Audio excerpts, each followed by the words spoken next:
رب اشرح لي صدري ويسر لي أمري واحلل عقدة من لساني يفقه قولي ربي زدني علما. ډیرو زیاتو خوږو عزتمندو مشرانو کشرانو ماشومانو پرون موږ د الله رب العالمین په فضل باندې د الله پر کلام کې آغاز کړو شروع کړی و نو صرف د قرآن فضایل بیان کړو او بیا سورۃ فاتحه یوسف فضیلتونه بیان کړو. اوس په ذهن کې وایي زما په خیال سورۃ فاتحه چې کوم دان دار د قرآن د پاره بتوري دی باچا ده او دا دعا ده. موږ د الله رب العالمین نه دعا کوو چې اهدنا الصراط المستقیم، یا الله موږ ته نیغه لار وښیه، سیده لار راته وښیه. هغه سیده لار اوس کوم ده؟ نو الله رب العالمین الله خو دا ټول قرآن راکړه چې دا قرآن لوله بس دقه سیده لار ده. که دا قرآن دې زده کړو او په دې لار باندې روان وي نو مزقه سیده لار ده، په دې کې کوږوالی نشته دی. دا یو دوه خبرې لږې بنیادي. یو دا اعوذ بالله من الشیطان الرجیم د قرآن په اول سر کې کله چې تلاوت کې نو دا اصول او آداب دی. الله رب العالمین موږ ته فرمایي چې اذا قرئ القرآن فاستمعوا له وانصتوا لعلکم ترحمون. کله چې تاسو قرآن لولئ نو د ټول نه اولنی کار به تاسو ته ستاسو دا چې تاسو به د شیطان نه پناه غواړئ. اذا قرأت القرآن فاستعذ بالله من الشیطان الرجیم، یعنی کله چې تاسو قرآن لولئ نو اول به طرف شیطان نه پناه غواړئ. د دې وجې نه د قرآن په اول سر کې د آداب چې موږ زده کړو چې کله موږ قرآن لولو نو اعوذ بالله من الشیطان الرجیم دا دوه ویل پکار دي. او دویم دا بسم الله په اول سر کې راوړل نو بسم الله د دې برکات خو یو طرف تکا خدا زموږ استاد لپاره لازم ده او سنت طریقه ده چې موږ کوم کارم شروع کوو. نبی علیہ السلام فرمایي چې کل امر ذی بال لم یبدا ببسم الله فهو اقطع. کم یو کار چې سړی شروع کوونکی پای کې آغاز کوونکی او د پای کې بسم الله ونلولي بسم الله وتونه کې د الله په نوم شروع نه کی نو هغه اقطاعي عجزمي. اقطاع عجزم دا معنی چې هغه بزنه لکې هغه به لکې او نیمګړی کار هغه نیمګړی پاتې کیږي بے برکته کار. هغه د دیو جنا موږ خپل د عادت جوړ کو چې موږ څه کارم کوو در بسم الله نه شروع کو. ایو خو ناجایز کار کې خاصم الله ته څوک نه متوجه کی او چې کوم جایز کاری نو کار چې دا موږ بسم الله نه شروع کو. مثلا په کور کې زنانه وړه راخلین په بسم الله باندې راخله، جارو وینو بسم الله وتکوا. دا شانتي موږ جمعه تر نوځو په کار چې بسم الله وکړو بیا د جمعه تر اتلو دعا وایو یا قرآن راخلو کتاب راخلو بسم الله وکړو. او چې کله بسم الله مونږ وکړو نو په دې حدیث کې راځي نبی علیہ السلام فرمایي چې کله انسان بسم الله وکړي نو دا شیطان وړوکی کېږي ذلیل کېږي په دې باندې. په دې وجه نه هر کار ته بسم الله کول دا ضروری دي. نو بسم الله خاص په امداد د نوم د الله الرحمانی چې عام مهربان دی، الرحیم او همیشه مهربان دی. شروع کوم زه نه په نوم د بل چا. اصل کې په دې بسم الله کې دلته دا د شروع د لفظ معنی پکې نشته، پکې منګه کوو. د خپل معنی دا چې بسم الله په نوم د الله الرحمانی چې عام مهربان دی، الرحیم چې خاص مهربان دی. دا د شروع معنی پکې منګه کوو. دا ته علما راوباسي چې ابتدی او زه شروع کوم آغاز کوم اقرا او زل ولم په نوم د الله باندې. او دا ورسته چې فکر اوباسن چون کې چې ورسته وایي په دې کې تخصیص پیدا شي، خاصواله به کې پیدا شي. معنی چې د بل چا په نوم شروع نه کوم، شروع کوم نو خاص د الله رب العالمین په نوم باندې شروع کوم. نو بسم الله خاص په امداد د نوم د الله الرحمانی چې عام مهربان دی، الرحیم او همیشه مهربان دی. شروع کوم ځان نه په نوم د بل چا. الحمدلله رب العالمین. الحمد ټول صفتونه د کمال، ټول صفتونه د الوهیت لله خاص الله لره دي. ور صفتونه کله کله موږ د سوایو چې لکه صفت خو د بل چام کېدای شي. مثلا سخاوت د الله صفت د نو بل سره ولې سخی نشي کېدای. یا بل رحم د الله صفت د نو بل سره رحیم او کریم نشي کېدای شي. کنه ځینې صفات خو په انسانانو کې مشته، خو موږ د سوایو چې ټول صفتونه د الوهیت د معبودیت داغه صفتونه چې داغه په وجه باندې څوک د چا عبادت کوي او د کمال صفتونه. نو سره کې په بندګانو کې چې کم صفتونه دي یا په نور سيزونو کې چې کم صفتونه د مسر کې د الله صفتونه دا خپل الله ورکړي. د دې وجه موږ وایو چې دا ټول صفتونه د کمال دا خاص دی الله رب العالمین لره.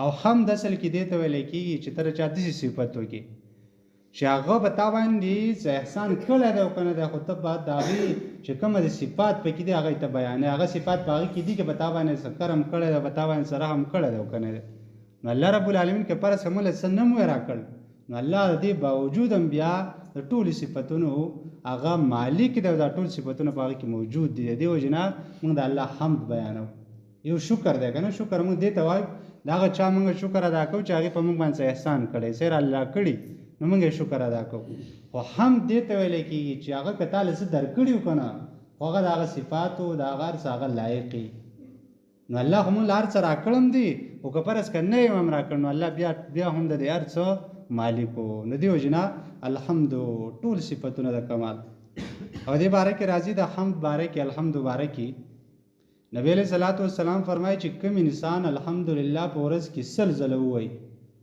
رسول الله فرمایل چې د دې دومره ثواب دی لکه چې یو سړی د ورځې سل اوښان دا بار کړی شوي صدقه کړي د دې به څومره اجر یو اوښ باندې څومره غټ بار راځي او بیا د خپل اوښ د څومره قیمت دی او په هغې باندې به څومره بار راځي په هغې باندې خلکو څومره کار کېږي اج سړی صدقه کیږي چې سل ځله ون لکه سل اوښان چې تا بار کړی شوي د الله رب العالمین په لار کې خرچه کړي دومره ثواب یې میلوي د دې وجې نه سبا به زموږ استاسو هوم ورک دی چې ګوره سبا موږ تپوس کوو چې هلکه چا سل ځله الحمدلله ویل اول به یې زه وایم ځکه چې ما هم ډېر زیات نه دی ویلی نو الحمدلله به سبا ټول ملګري دا زموږ هوم ورک شو چې انشاءالله سبا چې موږ سهار کله راباسو نو چې کم از کم سل ځله موږ الحمدلله دې ورد او ذکر موږ وکړو چې موږ ته الله رب العالمین دغه اجر راکړي په ثواب په نیت باندې الحمدلله ټول صفتونه د کمال لله خاص الله لره دي الله چاته ویل کېږي الله معنی د معبود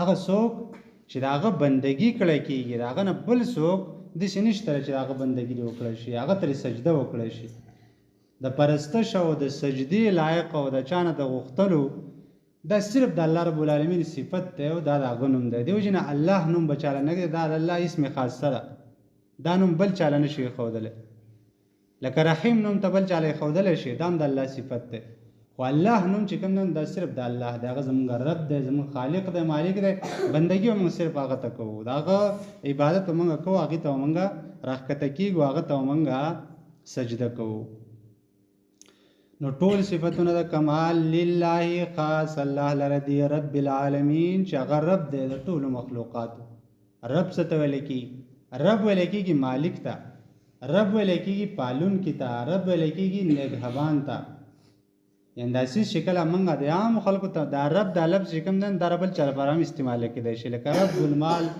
د مال او د دولت مالک رب البیت د دې کور مالک نو رب د بل چا لپاره هم استعمالیدی شي خو دلته د رب معنی چې کوم دی معنی دار چې دلته د الله لپاره چې استعمال شوی دی معنی چې الله نګهبان دی الله چې کوم دی د هغه فرمانبرداري کړی کېږي هغه زموږ پالونکی دی دا ټول صفات چې کوم دی راجمع کړي دا په دې رب کې راجمع دي او دغه ټول ثابت دي چاله یو الله رب العالمین لره او دا رب چې کوم دی ابن قیم رحم الله لیکلی چې دا رب دا لفظ چې کوم دی دا د الله رب العالمین اسم اعظم دی اسم اعظم لوی نوم اسم اعظم دی ته ویل کېږي چې په هغه باندې کله انسان دعا وغواړي دغه دعا خامخا قبلیږي د دې وجې نه چې کله ته دعا کوې د رب دا معنی چې یا ربي نو دا دعا الله خامخا قبلیږي که ستاسو خیال په دعاګانو کې زیات د رب لفظ راغلی ربنا ظلمنا انفسنا رب هب لي من لدنك ربنا لا تؤاخذنا رب اغفر لي ولوالدي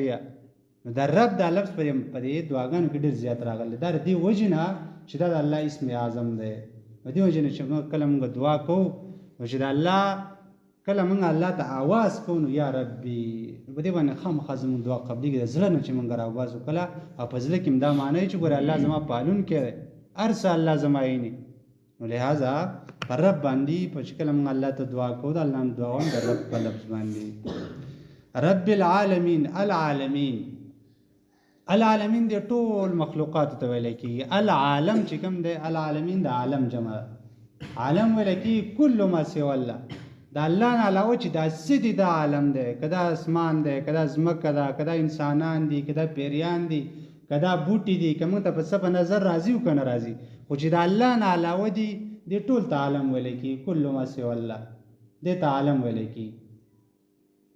او عالمین جمع ذکر راوړه معنی دار چې د الله رب العالمین ډیر عالم دي کنه، معنی دار چې د اسمان دی، ځمکه ده، انسانان دي، پیریان دي، زناور دي، دا فرشتي دي، دا ټول د الله رب العالمین مخلوقات دي. او عالم خپل معنی چې کوم دا معنی نو دا نخې ته ویل کی. الکه تا وای په دې کې څه علامات ولیدل موږ دې وایو کنه. نو عالم چې کوم دا نخې ته ویل کیږي، دا چون کې د الله رب العالمین پر ربوبیت باندې، د الله په خالقیت باندې دا هر څه چې کوم دي نو دا نخې دي، دا علامات دي. نو په دې وجه باندې هر څه ته عالم ویل کیږي. وفي كل شيء له آیة تدل على انه واحد. شاعر چې وایي کنه چې په دې هر څه کې د الله رب العالمین نخې دي او په دې خبر دلالت کوي چې الله یو دی. نخې دي کنه ګوره سار د انور راوخیږي روزانه په خپل ټیم بالکل ایگزیکټ ټیم باندې راخیږي او په خپل ایگزیکټ ټیم باندې پورې وځي. سپوږمۍ راخیږي پرې وځي، خو چېرته داسې ونه چې سپوږمۍ د انور سره وجنګېده یا ستوري د یو بل سره وجنګېده یا دا ورځ چې کوم نن دا وروسته شو شپه ترې رامخکې شوه یا شپه مخکې شوه ورځ ترې راوروسته شوه، داسې چېرته نه کېږي. دا عالم دی، دا ټول څیزونه په دې دلالت کوي چې الله رب العالمین ډېر عظیم ذات دی او دې خالق مالک هغه یو ذات دی. نو الحمدلله ټول صفتونه د کمال لله خاص الله لره دی رب العالمین چې هغه پالونکی د ټولو مخلوقاتو دی. الرحمن الله عام مهربان دی، الرحیم او خاص مهربان دی. یو معنی خلقو دا کړله چې الله عام مهربان دی. ګوره په دې دنیا کې کافر لم رزق ورکوي، مسلمان لم ورکوي، زناور لم ورکوي او پیریان او انسانان د ټول مخلوقاتو له که څوک فرمان بردار هغه لم ورکوي او که څوک نافرمان نو هغه لم ورکوي، بلکې دا نافرمان لمون ډېر زمونه ډېر ورکوي ځکه الله مخلوق دی. الله اوس دلته دا حساب نه کوي. نو عام مهربان دی الله په دنیا کې، خو الرحیم خاص مهربان دی په آخرت کې به صرف په مؤمنانو باندې مهربان دی. هلته به په محسنینو په نیکانو خلکو مهرباني دی، دوی سو مهرباني کوي او کفار له بیا سزا ورکوي. او دویمه معنی دا ده چې الرحمانی ډېر مهربان دی، بې حده مهربان دی، الرحیم او همیشه مهربان دی. معنی دا کله کله موږ داسې وایو که نه چې هلکه دا نعمت خو راباندې وشو خو من نن د سبا پته نه چې به یې یا به نه ښه خوراک راته نن میلاو شو پته نه چې سبا به یي که نه به یي. نو الله وایي چې نه رحیم زمزه فعیل وزن دی. علما به پوهېږي صفت مشبه په دې کې دوامي معنی دار چې همیشه مهربان دی، داسې نه چې نن مهربان دی سبا نه دی، نن یو طبیعت دی سبا بل طبیعت دی، نه همیشه مهربان دی. نو الرحمن الله بې حده مهربان دی، الرحیم او الله همیشه مهربان دی. مالک یوم الدین مالک د ورځې د جزا دی. مالک دلته یو سوال په ذهن کې راځي چې ولې هلکه الله د ورځې د جزا مالک دی نو د دې نور ورځو بل څوک مالک دی؟ نو نه، د دې معنی دا ده چې ګوره په دې دنیا کې کله کله د دې نورو څیزونو نه الله رب العالمین مجازي څه ملکیتونه ورکړي دي ځینو خلکو له، چې دې څیز مالک پلانی دی پلانی دی پلانی دی څه مجازي. خو د آخرت دا ورځ چې کوم ده د جزا دا ورځ دا صرف د الله سره، دې سره د هېڅ چا څه کار هم نشته. د دې وجې نه نبي علیه السلام فرمایي چې قیامت په ورځ باندې به الله آواز وکړي چې دا بادشاهان چېرته دي؟ دوی به سرونه ښکته کړي، دا بالکل ښکته به ځمکه کې وایي چې خدای په ځمکه کې اوس ننوته، دوی به سرونه ښکته کړي. الله به څو ځله آواز وکړي خو څوک به آواز نه کوي. الله به تپوس کوي بادشاهان چېرته دي؟ دا به آواز نه کوي. بیا به ورته الله وایي چې نن ګورې لله الواحد القهار، نن بادشاهي چې کوم ده صرف د قهار ذات ته ده، هغه بادشاه ده چې د هغه نه بره بل شاهنشاه او بل بادشاه نشته، هغه شهینشاه ده، د نور ټولو بادشاهانو بادشاه ده. لہذا قیامت د ورځې مالک صرف او صرف الله رب العالمین دی. یا دا چې هغه یو قاعده مونږ وایو چې هلکه د یو تخصیص یو څیز خاص کول په ذکر سره چې هغه خاص ته ذکر کې نو دا نفي د معاده نه کوي. دا خو منطقي غونته اصطلاح ده، خو معنی دا چې ته یو څیز ذکر وکړي او دې معنی نه چې نور څیزونه ترې نفي شو. لکه مونږ داسې وایو چې هلکه دا کتاب چې کوم دی دا زما دی، نو دې معنی دا نه چې زما چې کور کوم کتابونه پراته نو هغه تېره بل چارې زما نه دي، نه هغه هم زما دي، خو دا ارده هم چې دا کتاب هم زما دی. نو معنی دا چې الله د ورځې د جزا هم مالک دی، د نورو ورځو مالک دی، خو دې ورځې خاص ذکر وکړو چې ګوره په دې کې د هېڅ چا هم څه نه چلېږي، په دې کې د چا سفارش هم نه چلېږي تر څو پورې چې الله اجازت نه ورکړی. نو مالک الله بادشاہ دی او مالک دی یوم الدین د ورځې د قیامت او د جزا. دا دین چې کوم دی دا په څو معنی باندې راځي. په معنی د اقتدار او د بادشاهۍ او د تسلط باندې راځي، په معنی د اطاعت باندې راځي، دغه شانتي په معنی د شریعت باندې راځي. موږ چې دا دین د سره پروا عام طور موږ صرف د شریعت لپاره استعمالو، او په معنی د جزا باندې راځي. نو دلته د قیامت د ورځې لپاره استعمال شوی چې الله رب العالمین د ورځ د قیامت مالک دی.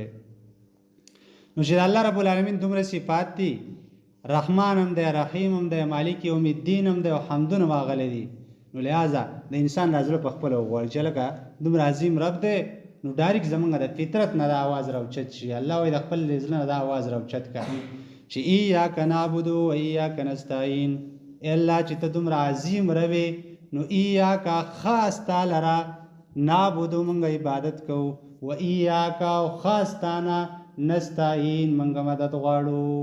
دا ګوره د دې ټول صورت مغز دی، مغز د دې ټول صورت خلاصه او خایس همدا دوه الفاظ دي چې ګوره انسان صرف د الله رب العالمین بندګي وکړي او بل چاته بالکل التفات ته سره ونه کړي، او چې مدد غواړي لاس اوږدوي دا صرف الله ته اوږدوي، بل چاته نه اوږدوي.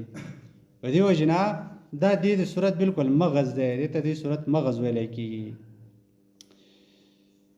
نو ایاک خاص تعالی را ای الله رب نعبدو مونږ عبادت کوو، و ایاک او خاص تانا نستعین مونږ مدد غواړو. خو داسې نه چې مانځه کې مونږ وایو چې ایاک نعبدو یا الله ستا بندګي کوم، و ایاک نستعین او خاص تانا امداد غواړم، بیا ځمه او بیا قبرونو ته سجدې کوم، بیا ځمه بیا بل چا نه غواړم، بیا ځمه بل چا نه دعا کوم، قبرونو ته وایم چې الله بابا د الله نه راله وغواړه. نه لکه چې بابا د الله بنده ته نه یې، د الله څخه خپل تعلق جوړ کړئ. ما دا سپارښتنه به پرېږدو، صحیح ده، موږ هر شی سپارښت ته اړولی، د الله څخه خپل تعلق جوړ په الله پسې ونښلی، الله وایي غواړم یې دنه.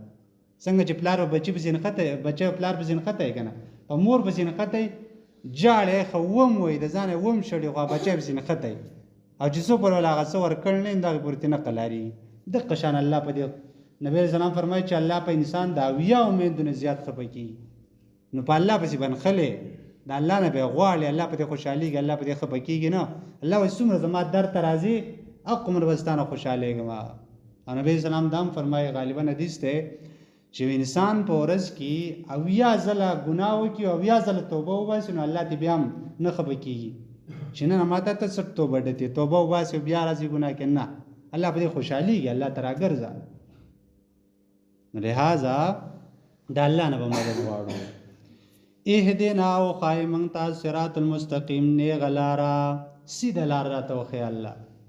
دا دعا ده. ګوره دا دعا آداب مونږ ته وښودل چې کله د الله نه دعا کوې نو الله اول د الله صفات بیان کړه، د الله حمد بیان کړه، د الله صفتونه وکړه، او چې کله یې ښه صفتونه وکړو نو یا الله ستا بندګي کوم او ستا نه مدد غواړم. خو څه چل وکړه، یو کار وکړه چې اهدنا الصراط المستقیم، یا الله سیده لار راته وښیه. او سیده لار بیا الله پیژني چې کومه سیده لار ده، چې الله ترې ځان حواله کړو، توکل علی الله دې وکړو، نو بس بیا الله پیژني چې سیده لار کومه ده. لکه ابراهیم ابروز وایي چې زه په تبلیغ کې نه وم تللی، نو ما به د الله نه زیات دا سوال کوه چې اهدنا الصراط المستقیم، ما ته سیده لار وښیه. الله ورته وښودله، بس الله ته دا پته وه چې دغه د دین لار سیده لار ده که نه. نو لہذا چې الله ترې ځان حواله کړه چې ما ته سیده لار وښیه، نو بس الله بیا پوهېږي چې کومه سیده لار ده.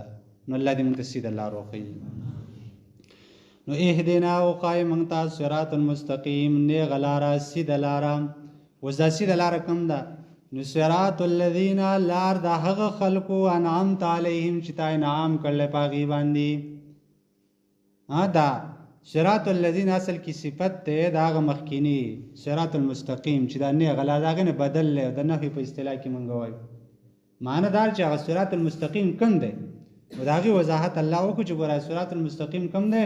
صراط الذین، لار د هغه خلکو انعمت علیهم چې تا انعام کړلی علیهم په هغې باندې. هغه څوک دي؟